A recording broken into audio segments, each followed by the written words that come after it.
Assalamualaikum warahmatullahi wabarakatuh.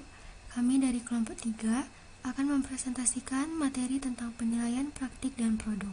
Anggota dari kelompok 3 yaitu Zamrio Ananda, Safira Deanini, dan Dinika Puspita Alfate. Video ini diperuntukkan untuk memenuhi tugas mata kuliah pengembangan instrumen penilaian pembelajaran matematika yang diampu oleh Ibu Irni Latifah Irsal, MPD. Saya akan menjelaskan mengenai penilaian praktik atau kinerja. Nah, di sini, so what the meaning of performance value? Jadi, apa sih yang dimaksud dengan penilaian praktik atau penilaian kinerja? Penilaian praktik, tes praktik juga biasa disebut dengan tes kinerja, adalah teknik penilaian yang dimana penilaian ini menuntut peserta didiknya untuk mendemonstrasikan kemahirannya. Artinya, secara sederhana, penilaian kinerja ini dapat diartikan sebuah penilaian di mana nantinya ada instrumen atau instrumen sebuah alat untuk menilai seberapa mahirnya, seberapa kuatnya penguasaan siswa ini terhadap materi melalui kemampuannya dalam praktikum misalnya. Selanjutnya, di sini ada kutipan pertama, menurut Mitko, penilaian kinerja menyajikan seperangkat tugas untuk siswa dengan menggunakan kriteria yang jelas untuk mengevaluasi seberapa baik siswa mampu mengaplikasikan target pembelajaran yang telah dicapainya. Jadi kalau saya simpulkan di sini, menurut Mitko ini penilaian kinerja itu sebuah instrumen yang nantinya sebuah proses penilaian di mana penilaian ini fungsinya untuk mengetahui seberapa baik sih siswa ini mampu mengaplikasikan tujuan dari pembelajaran tersebut melalui sebuah praktikum atau sebuah praktek yang mana nantinya kita ketahui seberapa jauh siswa ini menguasai materi. Nah, di sini ada standar kinerja dalam penilaian kinerja. Standar kinerja itu harus mengukur aspek-aspek kinerja yang jelas dan dapat dianalisis. Menurut Popham, ada 3 ciri yang harus dimiliki dalam penilaian kinerja, yaitu yang pertama ada kriteria ganda, di mana keseluruhan aspek dari siswa harus diperhitungkan dengan menggunakan lebih dari satu kriteria. Artinya nanti dalam penjelasan atau dalam penilaian praktik nanti ada beberapa kriteria yang menentukan pemahaman atau penguasaan siswa ini dalam penguasaan materinya. Yang kedua yaitu ada penetapan standar kualitas. Di sini dilakukan dengan cara setiap kriteria kemampuan yang akan diukur harus diperjelas agar memudahkan dalam mengukur kualitas yang dimaksud. Artinya ada standar yang menetapkan bahwa siswa ini ternyata mampu, ternyata siswa ini menguasai materi yang diajarkan, ternyata siswa ini tidak mampu menguasai materi yang diajarkan. Maka dari itu adanya penetapan standar kualitas. Yang ketiga ada pertimbangan nilai. Pertimbangan nilai dalam asesmen kinerja dimaksudkan bahwa penilaian murni tergantung pada pertimbangan manusia dalam menentukan kemampuan siswa. Berarti nantinya adanya sebuah lingkup nilai atau forum yang dimana para guru sendiri yang menentukan pertimbangan nilai kelulusan dari sebuah praktik atau sebuah penguasaan siswa nantinya. Jadi di sini pertimbangan nilai itu tergantung dari seberapa sih fasilitas yang mendukung nantinya, seberapa sih materi yang mendukung untuk diajarkan. Maka dari itu pertimbangan nilai di sini berfungsi agar seimbang antara materi yang diberikan dan juga pemahaman yang siswa terima. Jadi gimana sih bentuk penilaian praktik? Oke, di sini ada LKS, dimensi 3, perbandingan dan perubahan ukuran bangun ruang sisi tegak. Nah, di LKS kita ada menentukan beberapa kriteria atau beberapa langkah, dimana yang pertama itu kita menentukan berapa luas permukaan kubus, yang ukurannya 1 kali 1 kali 1 satuan panjang, bisa meter kah, sentimeter, dan sebagainya. Yang kedua, menentukan berapakah volume kubus. Yang ketiga, mengolah informasi. Kubus dengan 1 kali 1 kali 1 ini dinamakan kubus asal. Asal maksudnya itu asal ukurannya kalau 1 kali 1 kali 1 luas permukaannya berapa. Intinya kita di LKS ini seberapa pahamnya seorang siswa itu dari segi luas permukaan, dari volume. Berarti dapat dikatakan di sini seberapa mampu siswa itu mengotak-atik rumus apa saja, unsur apa saja yang ada dalam sebuah bangun kubus atau sebuah bangun ruang tersebut.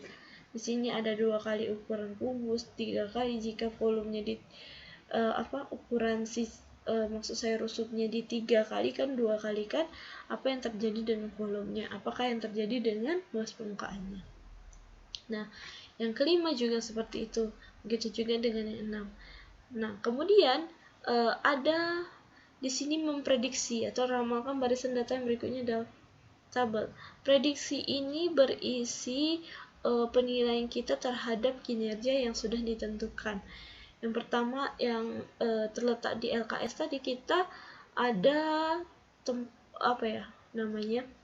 ada unsur penilaian di mana itu ada 2 kali, 3 kali, 4 kali dan sebagainya. Nah, itu kita masukkan ke penilaian kinerja. Nah, penilaiannya apakah siswa ini mampu.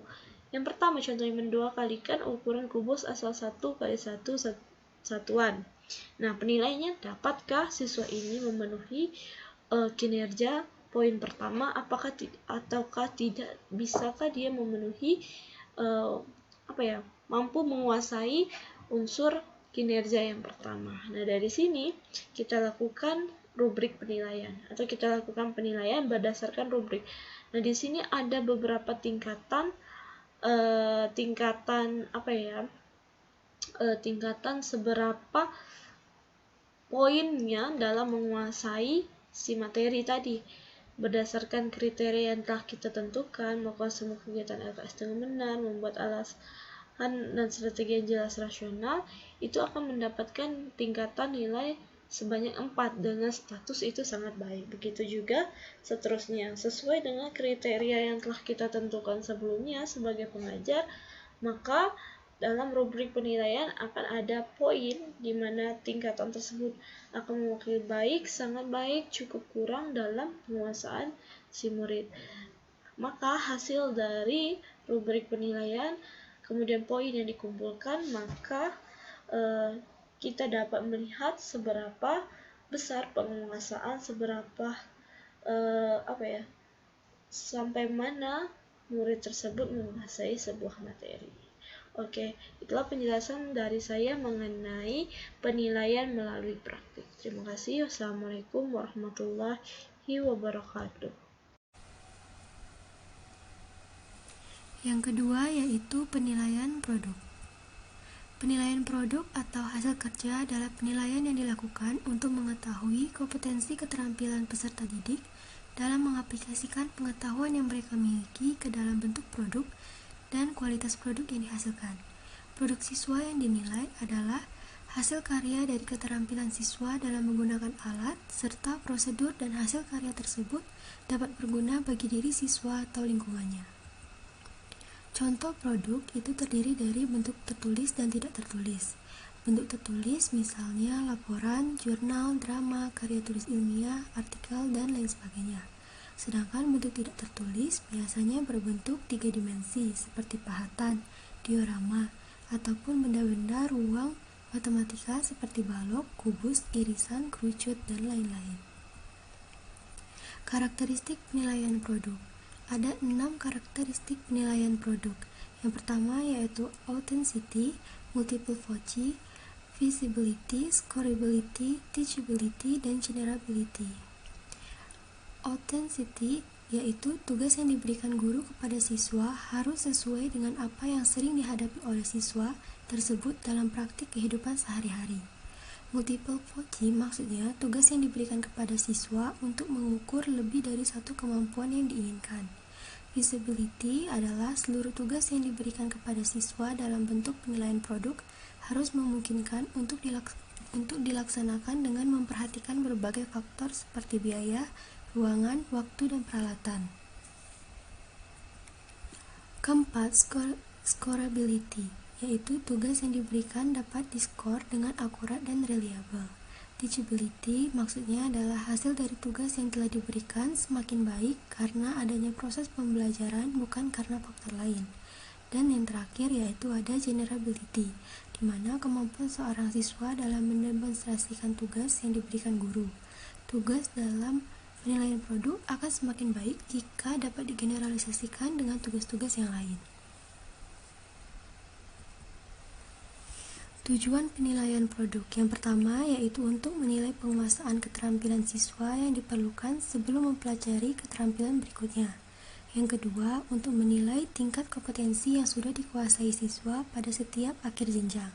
Dan yang terakhir yaitu untuk menilai keterampilan siswa yang akan memasuki institut ataupun institusi pendidikan tertentu. Kemampuan yang diharapkan yang dapat dipelajari dan diaplikasikan oleh siswa dalam pembelajaran matematika adalah agar menjadi bekal bagi siswa untuk mampu menghasilkan produk yang berguna bagi kehidupan.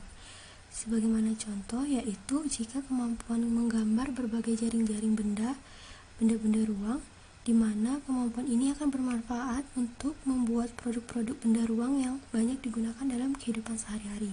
Selain dalam menggambar jaring-jaring ruang, kemampuan lainnya yaitu seperti kemampuan dalam melukis sudut, garis, ataupun bangun datar yang dapat digunakan untuk membuat desain ataupun pola baju, rumah, perlengkapan rumah, pembuatan pintu dan jendela, dan lain sebagainya. Tahapan penilaian produk yang pertama, tahap-tahap perencanaan yang meliputi menilai kemampuan peserta didik, merencanakan, menggali, dan mengembangkan gagasan dan mendesain produk. Setelah tahap perencanaan yaitu tahap pembuatan yang meliputi menilai kemampuan peserta didik dalam menyeleksi dan menggunakan bahan, alat, dan teknik. Dan tahap yang ketiga yaitu tahap penilaian atau appraisal ataupun evaluasi, di mana meliputi dalam menilai kemampuan peserta didik membuat produk sesuai dengan kegunaannya dan memenuhi kriteria keindahan. Langkah perencanaan penilaian produk yang pertama yaitu tentukan indikator kinerja yang akan dicapai oleh siswa. Yang kedua, memiliki fokus penilaian atau menilai proses, prosedur, produk, ataupun keduanya. Yang ketiga, memilih tingkatan realisme yang sesuai, di mana menentukan seberapa besar tingkat keterkaitan dengan kehidupan nyata. Yang keempat, memilih metode observasi, pencatatan, dan penskoran. Yang kelima, yaitu dengan menguji coba tugas dan rubrik pada pembelajaran. Dan yang keenam, yaitu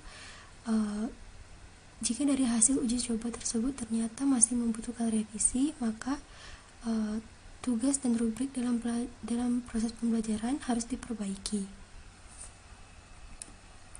Kelebihan penilaian produk yang pertama yaitu memungkinkan pendidik untuk mengakses kemampuan peserta didik untuk merencanakan, membuat, serta kemampuan dalam menghasilkan tugas-tugas akademik. Yang kedua yaitu memungkinkan pendidik untuk menilai kecakapan ataupun keterampilan peserta didik. Yang ketiga, memungkinkan peserta didik untuk lebih tanggap dalam memahami suatu permasalahan dan mencari jawaban-jawaban dari permasalahan tersebut. Yang keempat, memungkinkan pendidik untuk menyemangati siswa dalam mengerjakan dan menyelesaikan tugasnya.